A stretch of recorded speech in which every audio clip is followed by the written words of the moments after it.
Let's go ahead and get started. Welcome everyone to this special fireside chat today from the comfort of your own homes.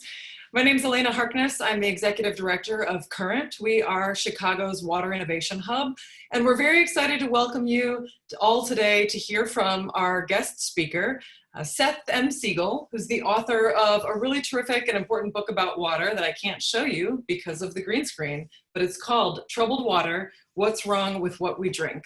And I know many of you have already had a chance to dig into this book or to hear Seth out on his book tour or on a podcast or many of the other places you've been able to hear him out and about speaking to the value of water. But he is really one of the most vocal advocates for paying more attention to water as the vital resource that we all rely on to power our economies, to save our lives, and to just keep the world running. And so we're so excited to have him here today to talk about some of the things that he's concerned about in the water space and what we can all do about it to really galvanize solutions. So before I launch into a deeper introduction of Seth, I want to share just a couple of housekeeping announcements about this call today. Taking questions in the chat bar because we have a lot of interest in this talk today. So please submit your questions and I'll be moderating those in the last section of the talk after I've had a chance to interview Seth. Please share everything in the chat bar. We'll make sure to get to as many questions as we possibly can. Second housekeeping item is about Zoom itself. If there's, for any reason, an interruption to Zoom, we do have a backup link that's already set up. And so if we need to end the meeting for any reason due to disruption, we will just end this and keep an eye out on your email. We'll be sending a new link right away. So just trying to keep on top of any potential disruptions for this important conversation. So that's it. With no further ado, I'm going to turn it over to introduce Seth Siegel. He's, as I said, the author of the New York Times bestseller, Let There Be Water, Israel's Solution for a Water-Starved World. And this book has been published in over 18 languages, is on sale in more than 50 countries. If you haven't read it, I highly recommend it. It is really critical for understanding the way that we use water to build economies, which is, of course, so critical to the project that we're undertaking here at Current. His newest work is Troubled Water: What's Wrong with What We Drink? And this does present a very ambitious agenda, fundamental rethinking. There we go. There's the book. A fundamental rethinking of America's drinking water system. Seth is a senior fellow at the University of Wisconsin Center for Water Policy, and you can read his commentary in many leading publications, from the New York Times to the Wall Street Journal to the Post. He's spoken hundreds of times on water issues before audiences just like ours and the media on 4 different continents. For more information about Seth, his writing, or his public speaking, you can visit his website, which I'll share in the chat link, and also connect with him on Twitter, where he's regularly posting and commenting on articles. So highly recommend you follow him there. So the agenda for today, I'm gonna fireside chat with you, Seth, and we're gonna have a conversation about the book and some of the issues that you've raised, and then hoping to engage as many folks from our audience participants as we can in Q&A. Sound good? Great to me. Great. Wonderful. So I would love to kick off with just a bit of a personal question about what was it that motivated you to write this second in-depth book about water? What were some of the things on your mind that really kind of sparked an interest in troubled water? You know, that's a terrific question. I had not actually planned on through a confluence of events. I had never written a book before. I'm a big reader and an admirer of writers. And I always, for years, decades, I thought, wouldn't it be wonderful to write a book? And then I started learning about water scarcity issues and what a global threat it was to billions of people, their health, their lives, to economies around the world. And it occurred to me that it would be wise to have greater awareness about the issue. And I started looking for books on water scarcity, and it was strange to say there were very, very few. And then I started doing my own just, internet type research, just reading around. And what I discovered, to my utter amazement, was that every single significant technology, policy, and governance structure in the world of water scarcity actually either came out of Israel, was invented in Israel, improved in Israel. It was really amazing. So I started looking for a book about that. There's lots of books about Israel. I couldn't find one. I figured there must be a book in I figured there must be a book in Hebrew. Couldn't find the book in Hebrew. You know, I can't read Hebrew, but I thought it'd be a book in Hebrew. I'd get someone to translate it for me. Nothing. So the idea one day went off like a light bulb. Like, wow, this would be a nice, you know, midlife crisis averting moment. You know, write a book instead of getting a red sports car and do that. So I sat down to write a book, having no idea of how to do that. And it's quite a bit of a Cinderella story, Elena, that as you said, it became kind of a global phenomenon. I didn't anticipate writing a second book. And then what happened was, as I was finishing Let There Be Water, this direct connection, a professor who I interviewed started talking to me about a guy who had lived in the United States for a number of years, now is the head of the Tel Aviv Water Center at the university there.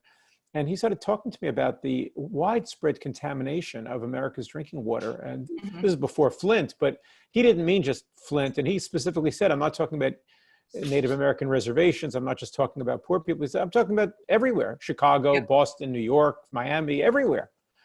And that started me on a path of just passively reading and learning more. And then I became as agitated about this issue as I did about the first. I realized that very few people were aware of the scope of the inactivity and the ways in which the EPA is letting us down. And it's not a political comment that I say that, because it's not just a Democratic or Republican administrations. It's a bipartisan failure. So once I had that in my head, I decided I wanted to see if I could tell the story. And I think that Troubled Water actually is more comprehensive than Let There Be Water, and ultimately for an American audience, more important. Yes, I think that's right. Well, and it's certainly an issue that has come to the top of the agenda for so many people since you've read it, and in large part due to the sort of advocacy work that you've done. I wonder, you know, you're really able to speak to, in the book, all the different system players that have something to do with getting a better outcome for us in water. Yes. And I'm wondering if you could lay that out for the folks on this in this talk today, because I think one of the interesting things from Current's perspective is we're sitting here working with utilities, working with industry, you know, working with the startups that are trying to kind of create better solutions, working with the research community that's trying to help us understand these issues. So I'm wondering if you could sort of give us a sense of the water world system from your perspective, and help kind of unpack that. Well, you can look at it from a number of different ways. You can look at it from the popular impression of how that world is organized. And the popular impression, I think, would be that people either assume one of two things. Either they assume that somebody is looking out to make sure that their water is as healthy as it can be, which is not the case, or people have lost faith in their drinking water, in which case they've defaulted either to putting in their own home filter systems, or they only drink bottled water. And there's a shockingly large number of Americans who only drink bottled water now, which, by the way, is not necessarily any healthier or safer than your tap water.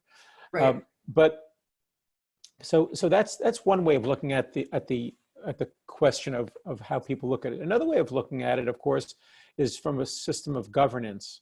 And particularly in the world of governance, I make the argument that the system is very badly broken.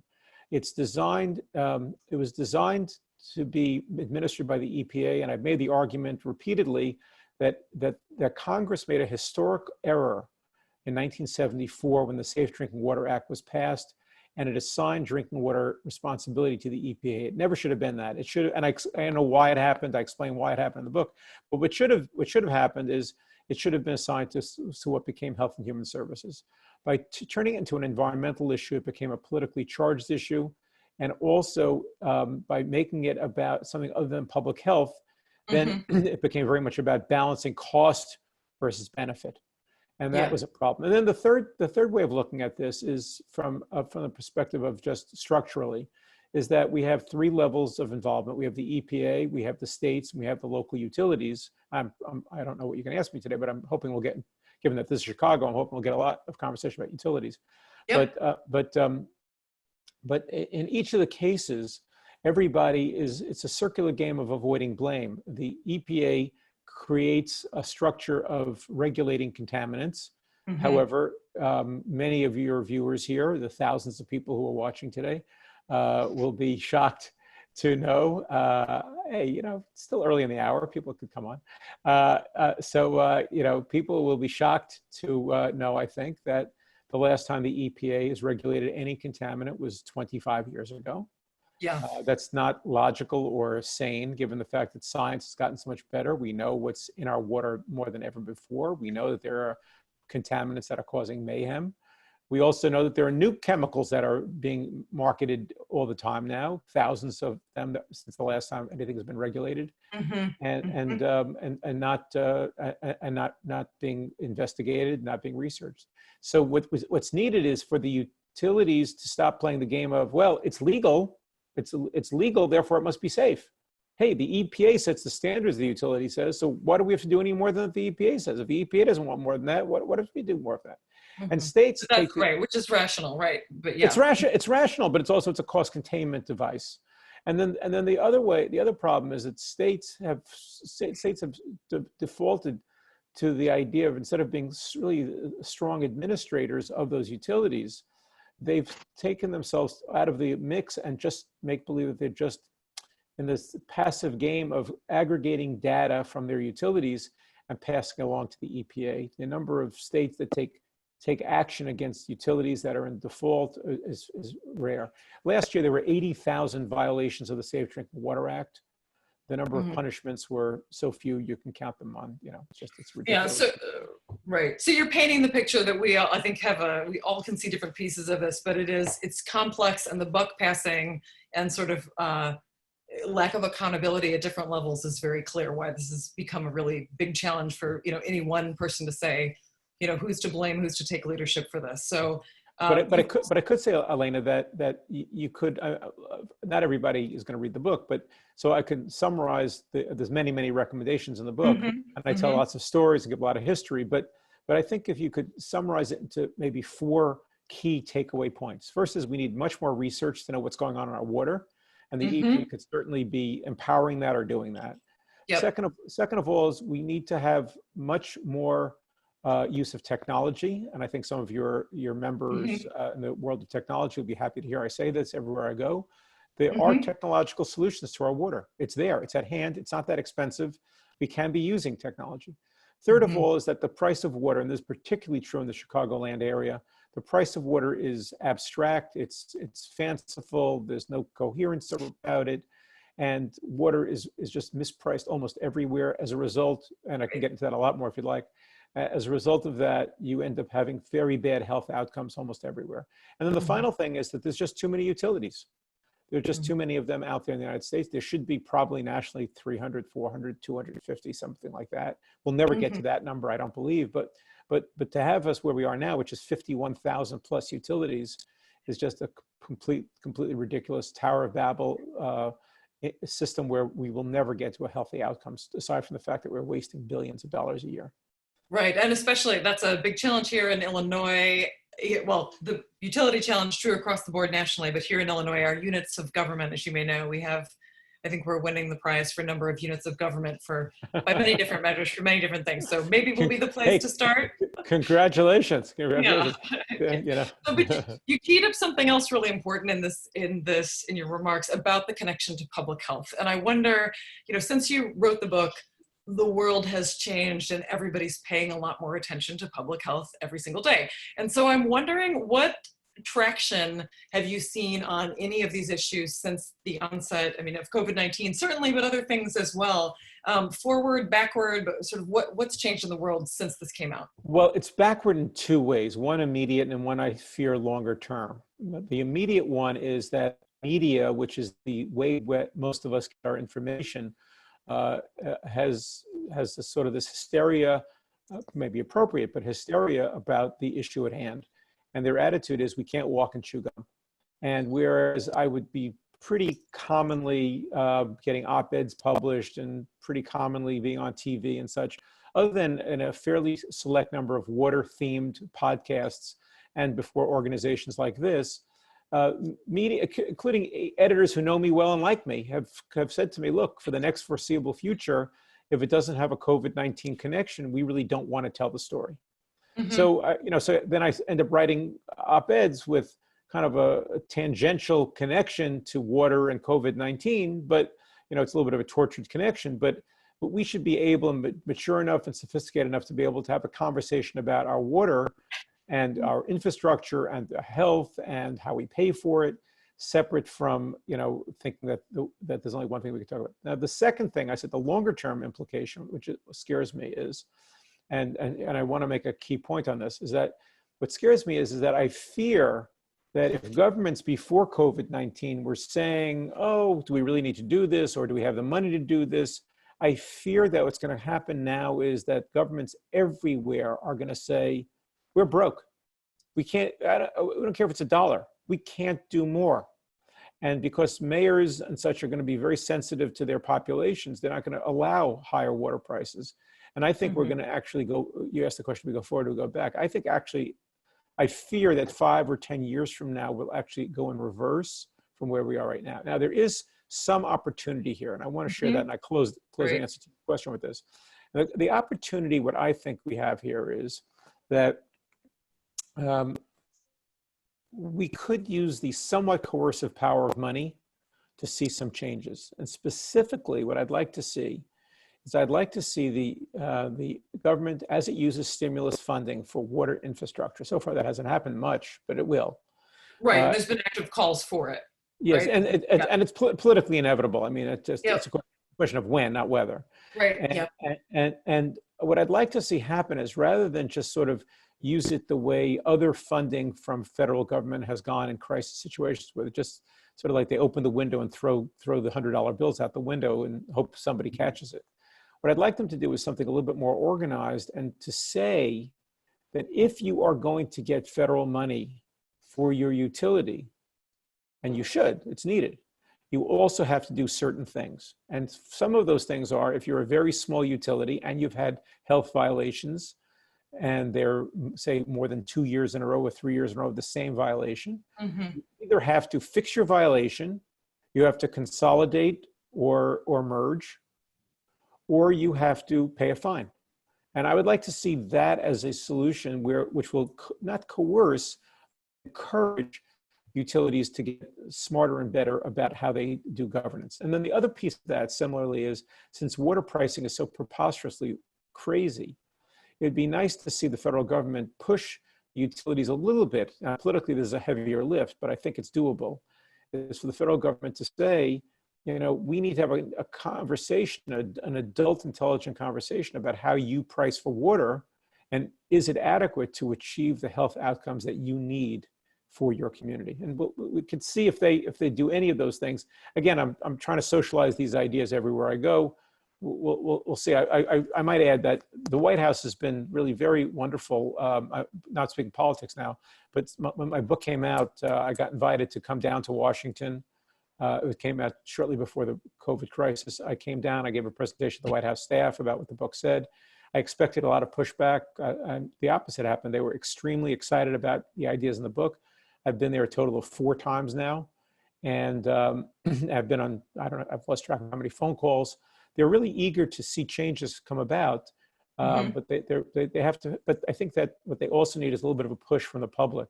And so your organization can play a great role in that. Yeah, I know I saw the Illinois Environmental Council on this call today have been playing a really tremendous role pulling together advocacy on these issues and investments. I actually am going to bring in some audience questions because they're relevant to the topic at hand. So I'm wondering, we have a question from Mariana Spiropoulos, one of our MWID commissioners, and it's a great question about how should utilities prioritize limited funds when they're thinking about modernizing facilities? So I'm thinking about the opportunity here with infrastructure investments that might be coming with recovery and stimulus funds. How would you think about that, prioritizing? Yeah. Well, look, that obviously is a question that has to be, there's a lot of factors taken into consideration one by one. So it's hard to give a blanket answer to a question like that. But here's what I would say. I would say that I would prioritize public health in a way that utilities have not historically done. I've lost track of how many, dozens and dozens, hundreds maybe of utilities around the country. And I've asked the same question, and very few of them make public health a top priority. Now, it's not to say that any of them are engaged deliberately in gross violations of health or deliberately being malfeasant. Obviously not that. Mhm. But what it does say is that many of them have political pressure to keep prices down, to keep staffing down, to keep introduction of technology down. And therefore, I think that the conversation has to change. Now, once you do that, I didn't catch the name of the person asking the question, but the person asking the question, I would say, I think it was a her, I would say Mhm. to her that part of this is an intelligent conversation with your public. Utilities do not market to their publics. I make the argument in the book that every utility should devote a fraction of 1% of their total budget to marketing and communications, to public outreach. I give examples of how that can be done. And that I think that if you do that, you'll have a much happier public that'll say, wow, for an extra dollar a week per person in my household, I can get a different outcome. You know, maybe you'll suddenly find that to the premise of your question is limited resources. Maybe you'll suddenly discover that there's more resources to be had. Mhm. So instead of modernizing infrastructure, a piece of that infrastructure is actually the marketing, the public outreach, the framework of thinking about their critical service as a public health Well, look, component of the public health but response. yes, absolutely. But obviously, look, you know, you can't continue allowing the number of water main breaks in this country. Last year, 240,000 water main breaks around the country. The leak levels in some of the Chicagoland suburbs is as high as Chicago Tribune wrote a fabulous, I think, 3-part series about this a year or two ago, 3 years ago, maybe. And the leak levels were at 40% in some of those communities. Obviously, that's a crisis that should be Right. fixed. And Yeah. obviously, you have to fix your water infrastructure. But you can achieve that in more ways than just simply digging a pipe out of the ground and putting a new pipe in the ground. You can achieve that also by doing some consolidation of those Mhm. utilities, matching poorer communities with more affluent communities. More, we haven't talked about race at all, but you know, these tend to be oftentimes Black and communities of color, and matching them more with more affluent white communities. It's getting a better outcome for the largest number of people possible, but also getting a larger number of ratepayers so you get more efficiencies for your utilities. All of those are factors that I think could be part of the conversation, the consideration here. The final thing I'd like to say, Elena, to this question, is that the one thing I would beg every utility not to do is to, because of cost containment, is to not simply replace dumb old pipes with new pipes. And that is, there's all kinds of new technologies afoot that are available to utilize in connection with your pipes that can figure out when you're getting a leak, if you have contaminants, level of turbidity, all kinds of issues and problems that can be detected long before you know they're a problem by making use of your pipes as more than just a conveyance, but also as a research tool. Well, as our former mayor is fond of saying, we don't like to let a crisis go to waste in Chicago. Yeah. So I'm confident that locally we'll figure out a way to make use of these kind of Yeah, this crisis time and these crisis investments. But the problem is without enough media spotlight, without enough conversation by public officials, without enough conversation by the utilities that have taken the position of let's duck and cover, let's hide, let's not communicate. Without that, the public won't know that there is a crisis. So you say, don't let a crisis go to waste. What does that mean? Does that mean we have to wait until there's reports of children dying from water, that there's reports of high lead levels in people's bloodstream? Does that mean we have to wait until there's water main breaks everywhere and Right. Michigan Avenue has to be shut down? I mean, what does that mean before we take on responsibilities for doing what we have to do as concerned civic parts of civic society? Right. Yes, I'm thinking about the COVID-19 moment that we're in and the sort of awareness about water's critical role in prevention and in treatment. And it's really sort of raised attention, I think, to the role that water is playing in keeping us all healthy and secure. And also, you know, does that then open up opportunities to pay attention to? Well, it opens a different opportunity, but that comes with a price too. The opportunity it opens up is to make clear to something that most Americans have no idea about, which is how many millions and millions of Americans at any given time, usually, not now in COVID, but usually have their water being shut off for non-payment. And so we should have a serious conversation the same way that we don't let people starve to death in this country. We don't let people live on the streets in the main. We don't let people who are talented and bright enough to go to college, we don't say to them, oh, you can't go, we'll give you scholarships. I mean, there's all kinds of support in our social network. And likewise, there should be for water. Now, what's happening now is that, unfortunately, so many people are unemployed, and now they're hearing that there won't be water shutoffs, that a lot of people are now saying, oh, well, then I won't pay my water bill at all. And that's Right. obviously that's obviously a highly negative consequence, because that's just going to suck utilities into the vortex all the more so. Right. Well, and even prior to this crisis, we're very fortunate that we had a mayor paying attention to this issue. You know, there is a utility billing relief program that's being rolled out in Chicago and pegged to an existing program for, you know, heat and energy support. So, and I think there are more programs like that around the country that we want to be watching for. But you're right, it's unsustainable if, you know, everyone's unable to pay. How do we keep this critical infrastructure alive? So, very Yes. important point there. So I'm wondering, what do you think water stakeholders in Chicago, since we are a largely sort of Chicago and Illinois audience today, what are we doing right here? What are some of the things we should be spotlighting for the rest of the country that we should keep doing more of? You've obliquely mentioned Rahm Emanuel, I think 3 times now. I don't know if you mentioned him by name, but obliquely mentioned him.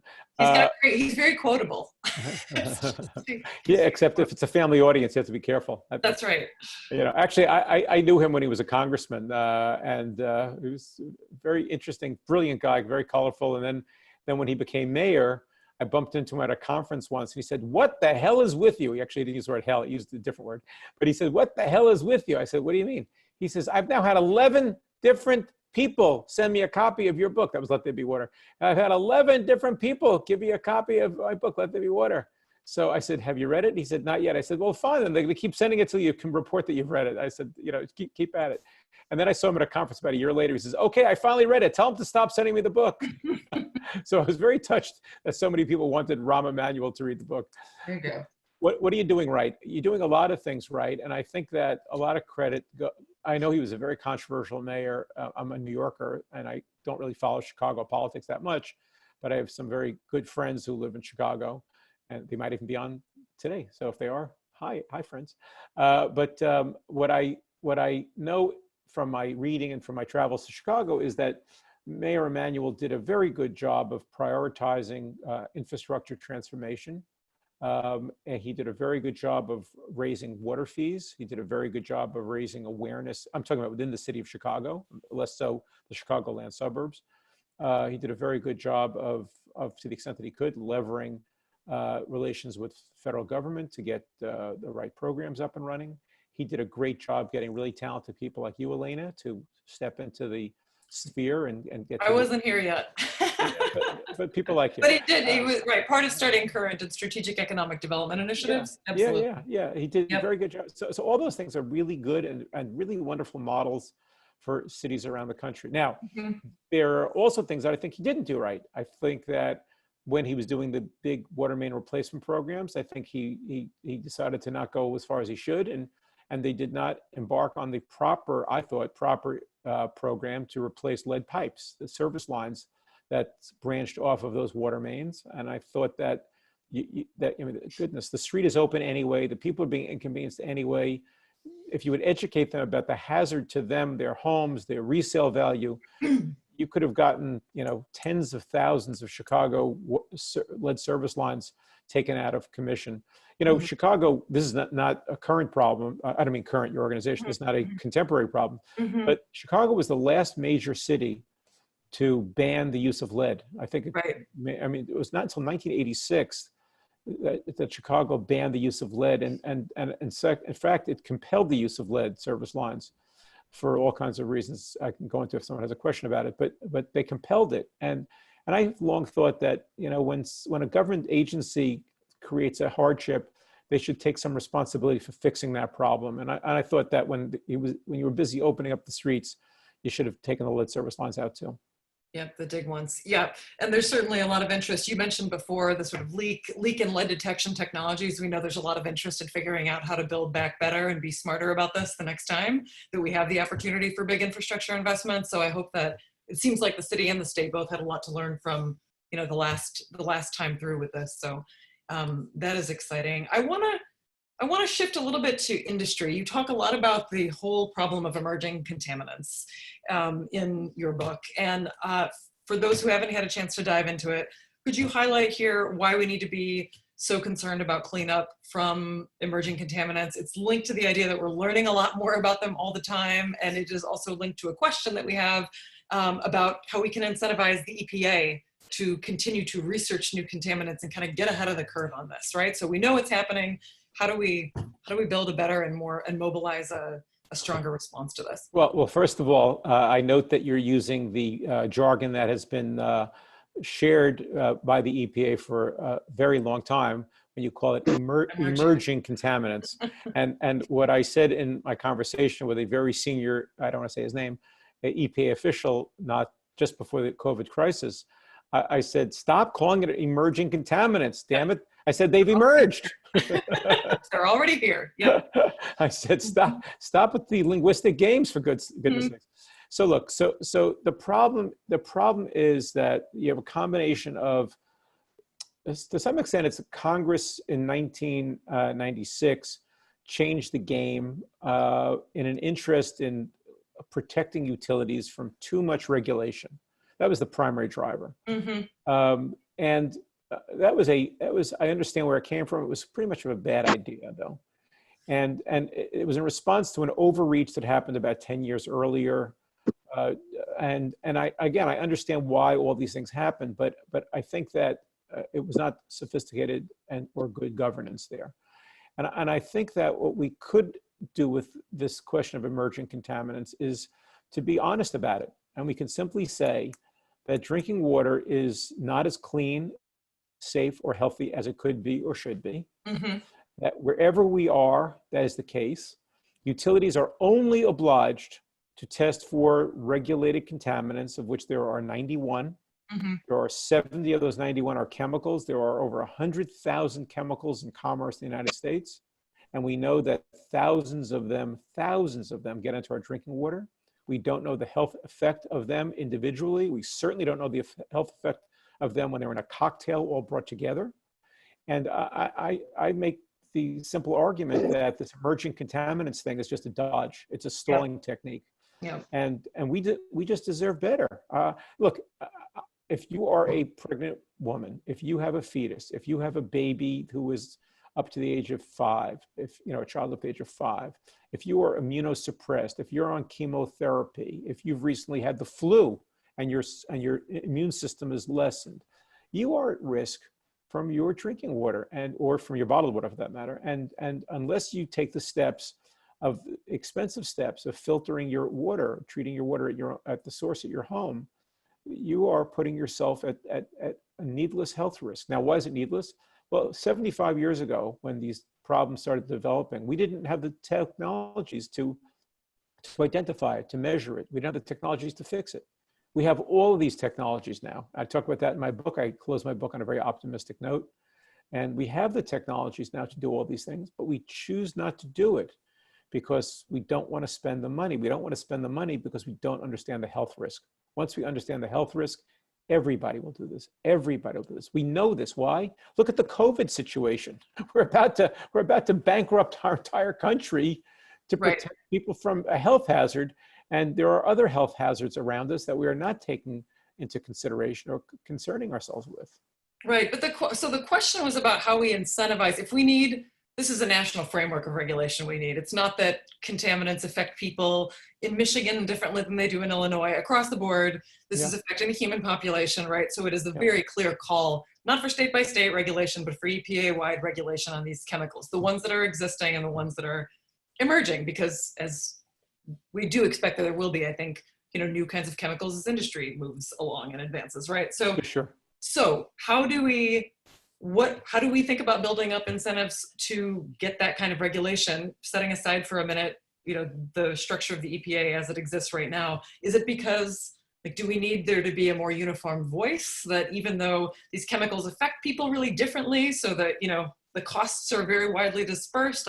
What is it that we need to do to sort of make that case resonate? Is it? Well, look, I'd like to work with you and the current board, your organization board, current water board. I think this is a crucially important point, but if I can make one important point that I think gets lost in the conversation most of the time, and that is that I think, again, for the many reasons in which I think it was a mistake to put water into the EPA, is the EPA is sort of seen with a great big halo by liberal Democrats, or I'm speaking a little bit I'm generalizing, but I think I'm mostly right about this.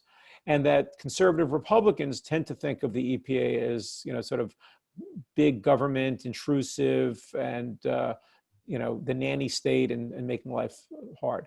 And I think that one of the things that we could do is to say, fine, you keep having your argument about climate change, you keep having your argument about discharges into rivers, you keep having about the waters of the US, you keep having that fight. Go ahead, keep at it. We want to segregate out, we want to separate out drinking water as an issue. And therefore, and I've talked to Republicans, just last week I spoke to 2 Republican congressmen, and I said to both of them, what would be your response about all this if we could get this out of the EPA and into a public health profile? And both of them said to me that this would make my life easy, because then I'm not fighting a political fight. Then I'm fighting in the interest of the public. And both of them, neither of them were terribly informed about water, but both of them were very eager to embrace this issue. I was actually very touched. Both of them said, "Would you be interested in coming down and when we can to have you testify? Would you be interested in doing something with us?" And I said, "Yeah, but only on a bipartisan basis. I don't want to turn this into a partisan issue." And I think that's something that we all can do.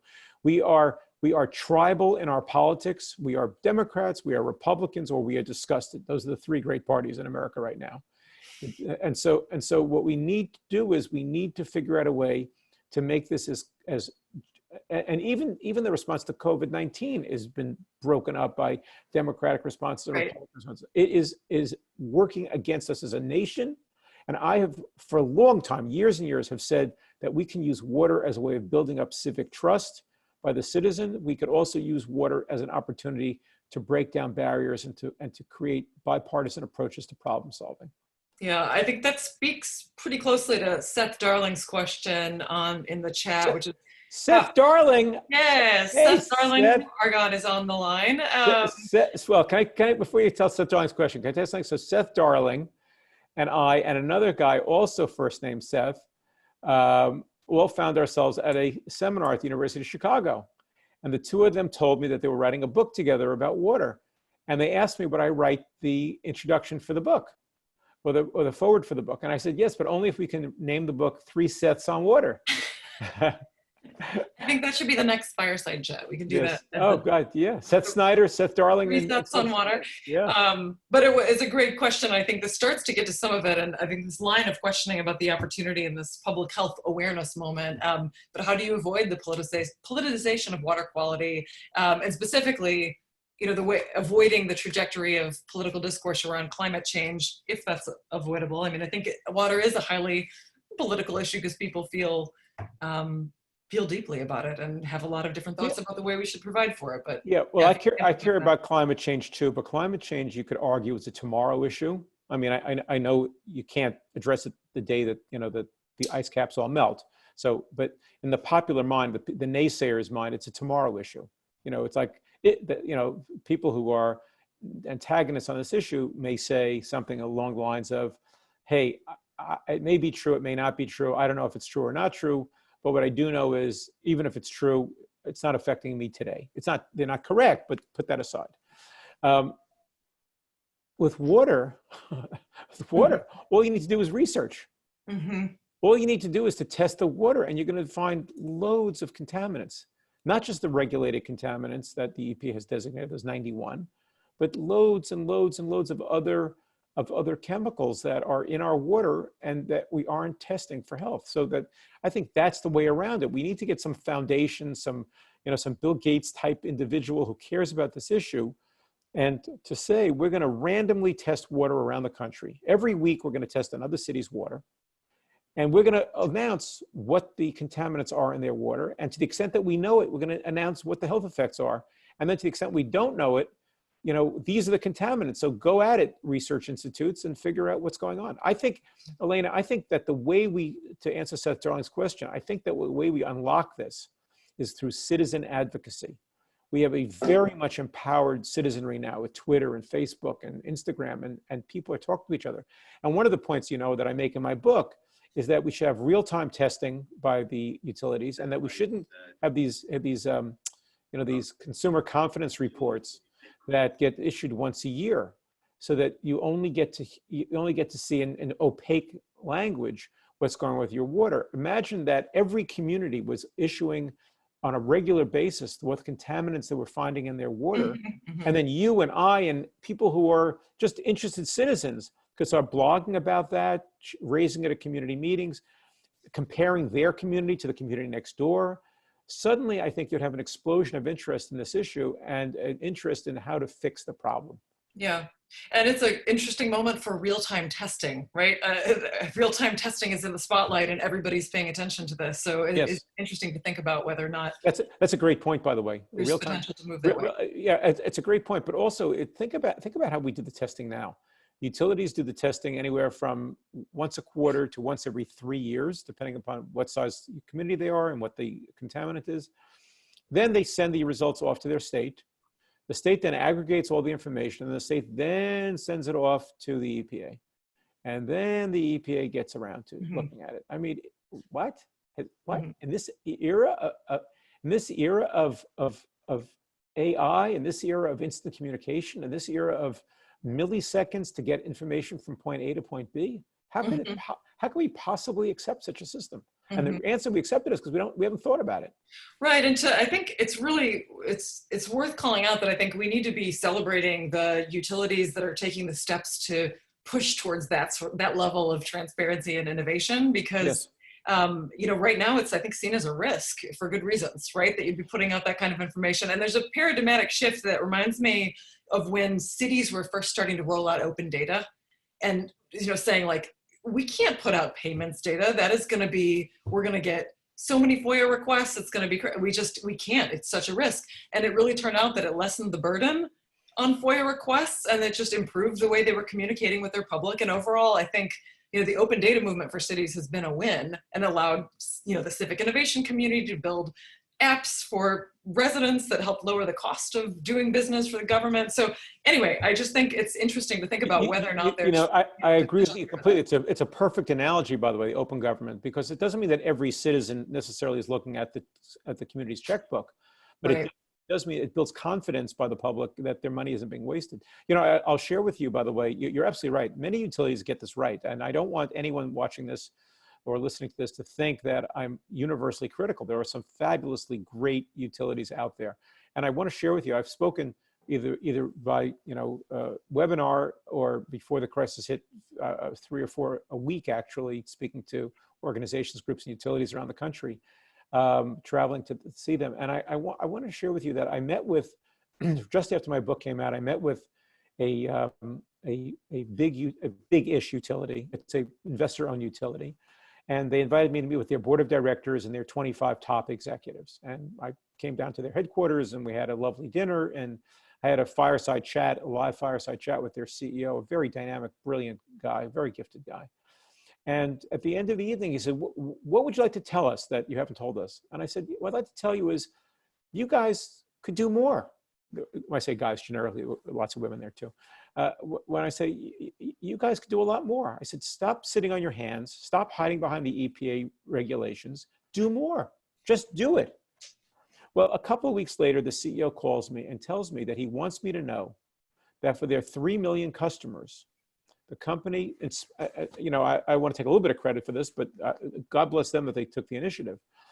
He said that they've made the decision that they're not going to any longer accept the PFOA standards of the federal government, which PFOA, by the way, is not a regulated contaminant yet, or maybe ever, but not yet. The EPA advisory level is 70 parts per trillion. And the consensus in the health community is that 70 parts per trillion is a political number, but not a actual health number. And they made the decision to treat every single one of their consumers' water down to the 13 parts per trillion level, even though it's going to cost them a significant amount of money every year, even though they get no gold star for doing so, they made the decision to do this. Well, I think every single utility could say to themselves, and I'd love to work with you with this, Elena, I'd love to, you know, open doors together, that every single utility could be asked the question of what could you do to be helpful? So there's another utility in a very affluent Texas suburb that I met with. I challenged them the same way. Their CEO called me, I don't know, 6-8 weeks later. He told me that they're partnering now with one of the poorest communities in the country where the water comes out orange. and as sort of like a do-good project. They've adopted them. Now, they're not merging with them, but they've adopted them, and they're going to provide them with all the technology they can possibly provide so that the people in that community can get water as pure and as clean as this wonderful, affluent Texas suburb. And I think that that's the kind of thing, we've got 51,535 water utilities. Well, let's say that the 500 best of them, each and every one of them takes on a service program to partner with 1 or 2 or 10 other utilities. Boy, would that make a difference. Yeah, and it would. And I think it would be also a partial answer to this audience question. There's very strong public sentiment for a no-size-fits-all approach in the US, which is very true. Like, we like to do everything just right for our communities, but small rural communities and individual households might be really resistant to centralizing, because even if their water's not safe, they don't have adequate resources to improve it, they just want to keep doing the status quo. But what do you think we can do to sort of overcome some of those, hurdles to the centralization question you talked about to get to greater efficiency? Well, one of the things we could do is we could stop putting the onus exclusively on people who are unable to pay. We talked before about most people think of that unable to pay as sort of center city, very poor, either communities of color or immigrant communities, which is also sometimes communities of color as well. But why do we assume that? I talk in my book also about rural America. Right. There are millions and millions of people who grow our food for us, the people who provide, part of the American ethos for us. These are wonderful people. These are our neighbors. These are our fellow citizens. These are our countrymen. And we should be thinking about how we can be helpful to them as well. And many of them are right on the poverty line. So what are we going to say to them? That you have your choice on a moral plane. What does this mean? We're going to say, okay, you have a choice. You can drink water that has refrigerants in it and nitrates in it and gasoline in it and all kinds of contaminants in it. And I'm not just making those things up. Those are from a U.S. Geological Survey of farms all over rural America. I mean, why should we do that? And I think that we should come up with, in that situation, even if those people are suspicious of government intrusion, and I understand where that comes from, we can provide to them tools that they could make use of to get better health outcomes for themselves and their families, and then let them make the choice. And by the way, maybe that's a doorway in to a different kind of conversation with them, where they lose their cynicism about government and they become to be appreciative in the same way that the Tennessee Valley Authority changed attitudes of millions of Americans in the Great Depression. Yeah, that's a great point. I also wonder how much of it is a basic, just lack of information about the quality of infrastructure and, what's happening in some of these places, because just related, but I had a friend who's a researcher in DC ask, I'm doing some work on the rural-urban divide and how to close it, and I'm interested, is there a nationwide county-by-county infrastructure quality data source out there? And I put the feelers out to everybody I knew, and was not necessarily shocked, but I was sad that the answer was no. We don't, we can't say. No. And I just wonder how much of this is sort of a basic.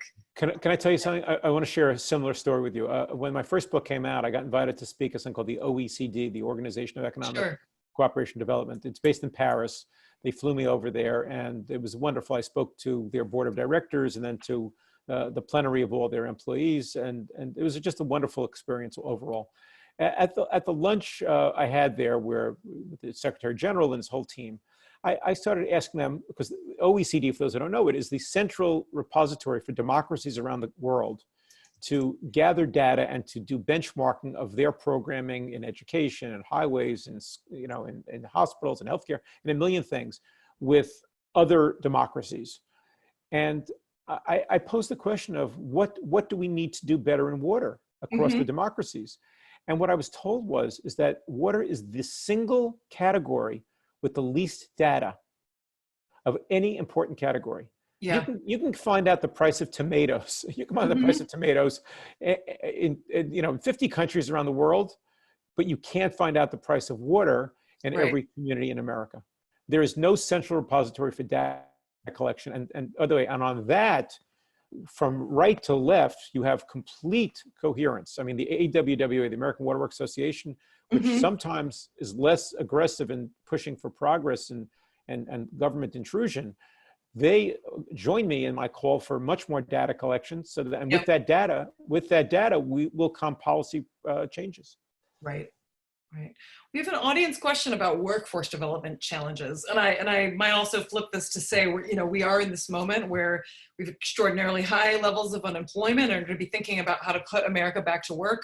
What are some of the opportunities for workforce development around water in the water sector? Yes, so it's a terrific question, and while I did a lot of independent thinking of my own to write Troubled Water, I have to say that I have great admiration for a Brookings Institution report on water and workforce development that I think is really a very important study.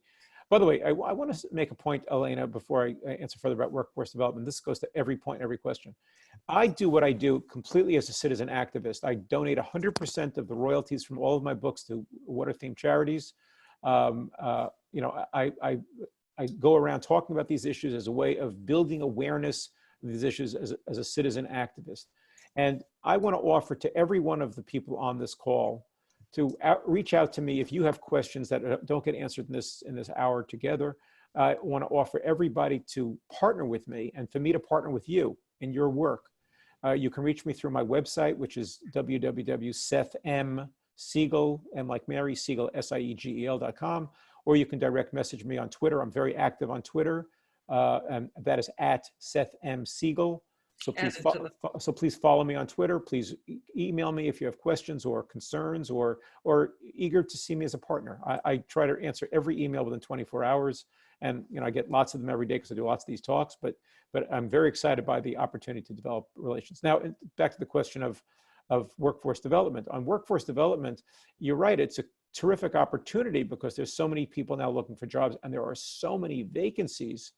Approximately 1/3 of all positions are vacant at any given time at our nation's utilities. But the problem is that because of this fractured utility structure we spoke about earlier in the hour, many utilities, tens of thousands of utilities, do not have adequate budgets to hire highly trained individuals who can work in this sphere. And so among the reasons why we need to, not to rehearse what I said before, to repeat what I said before, but the reason why we need consolidation emerging, the reason why we need more intelligent pricing, the reason we need more technology, and the reason we need more research for that matter, is because of the fact that these are vastly underserved areas. So while the concept of the question is absolutely right, like, wow, so many unemployed people, isn't this a great time to fill positions? Yes, you're right. But even before that, very many positions were left unfilled throughout our water infrastructure. So the time to start would have been, and like now for 20 years from now, right? Like start building the water workforce early. Yeah, right, exactly. And there's a ancient phrase that that just as the tree I'm sitting under, was planted by somebody long before me. I need to plant the tree so somebody long after me can have that tree as well. It's that pay it forward kind of idea. But certainly that, yes, certainly if we're thinking, for those of us who want to still be drinking safe, clean water 20 years from now, I painted earlier in this hour the idea that we're going to be going backwards. We don't have to. That's not inevitable. We could be going forwards, but we have to have changes to do that. There's a great Italian novel called The Leopard, and the author of that has a most famous line in the novel is, if we want things to stay the same, then things will have to change. Now that seems paradoxical. It sounds like a koan, but actually we're living it. It's very smart. If you want things to be basically the way you got right now or better, you better make changes because it's not going to stay static. Well, this has been the workforce and education component's been something that we as Current have had to shift into more quickly just because of the demand for asynchronous learning and we've been aware of the need to sort of consolidate and make clear how many different opportunities there are in water for very young kids to start thinking about this. And, it's not all engineering and it's not all pipes, many different things. One of the other things we could do, and one of the things I've been an advisor to the University of Wisconsin on, where I'm a senior policy fellow, is that, and the state legislature was interested in this. We'll see if it survives after COVID, but the concept of developing school-specific programs in water. So there are, I think it's 16 or 17 branches of the University of Wisconsin. Mm-hmm. Some of them are junior colleges. Some of them are very sophisticated advanced engineering schools. Develop for each and every one of them programs in water specific to that student body. Yep. And likewise for high schools. There are all kinds of blue collar jobs, turn the wrench jobs, as well as PhD jobs at utilities that really are in need. And you would be doing, I don't know the age of the people watching this, but when I speak to student groups, All over the map. Yeah. which I do all the time, I say, if you want to have a meaningful life where every day you wake up knowing that you're doing something important, if you're not going to medical school, consider if you're not going to medical school, becoming a cop or fireman or a member of the military, consider going to work for a water utility or in the water industry. Yeah. I've got one more question I want to take as kind of a closer. I think it's perfect because we're talking about ways to bridge the gap between all of these different stakeholders, but specifically about connecting the research community and policy makers and administrators. What's effective? How do we bridge that sometimes gap between what we know and what we should do about it? Yeah, look,